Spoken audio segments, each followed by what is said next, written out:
Hello guys, दोस्तों आज मैं आपको ओशो के बारे में कुछ बताना चाहता हूँ। आपको एक स्टोरी उनकी कहना चाहता हूँ।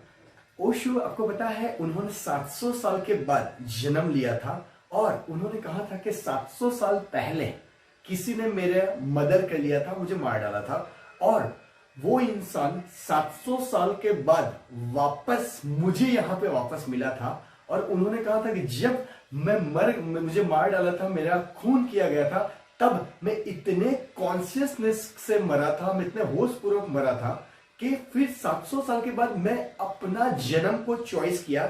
मैंने खुद गर्भ चुना, कैसे माँ बाप, कैसे फैमिली, कौन सी जगह, वो सब मैंने कॉन्शियसली चॉइस की। उन्होंने बहुत अच्छा बताया कि जब हम कॉन्शियसली हमारी डेथ होती है तो हम कॉन्शियसली अपने कोई भी गर्भ को चॉइस कर सकते हैं।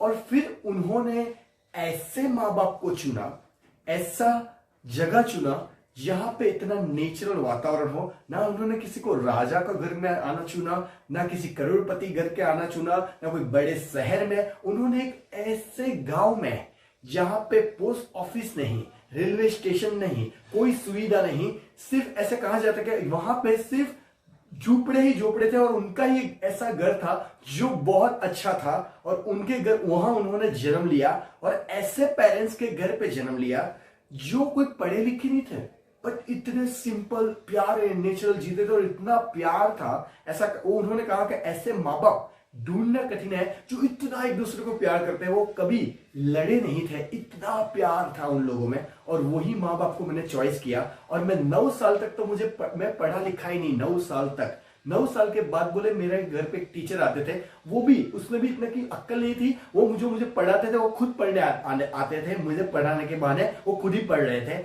और बहुत अच्छे थे।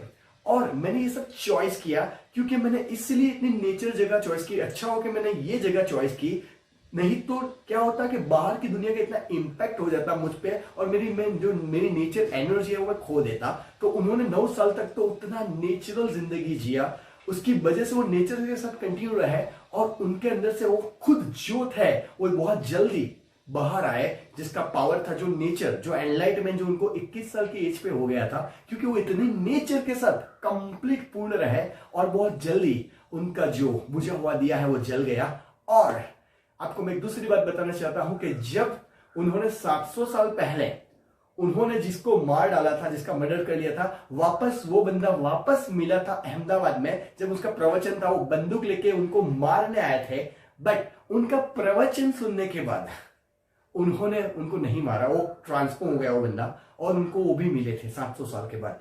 बट आप जब कॉन्शियसली लाइफ जीते हो, जब होश पूर्वक हम जीते हैं और जब हमारी मृत्यु होश पूर्वक होती है, तो लाइफ में आपको भी हम चॉइस मिल सकती है, कॉन्शियस चॉइस मिल सकती है कि नेक्स्ट बर्थ में हमें कहां जन्म लेना है, कैसी फैमिली में जन्म लेना है, क्या करना है, आप चॉइस कर सकते हो। या आप स्पिरिचुअल वे से मेडिटेशन करके ये जन्म को भी आप लास्ट बना सकते हो। बट आप जब होश पूर्वक मरते हो तो आपको एक चॉइस जरूर मिलती है। इसीलिए आप जब होश पूर्वक जीना शुरू करते हैं तो आपका एंड भी होश पूर्वक आ सकता है और आपकी एक अच्छी गति हो सकती है लाइफ में। एक नेक्स्ट बॉर्न एक अच्छा हो सकता है, अच्छी फ्लो में आप जा सकते हो और अपनी आत्मा की गति कर सकते हो। Thank you so much.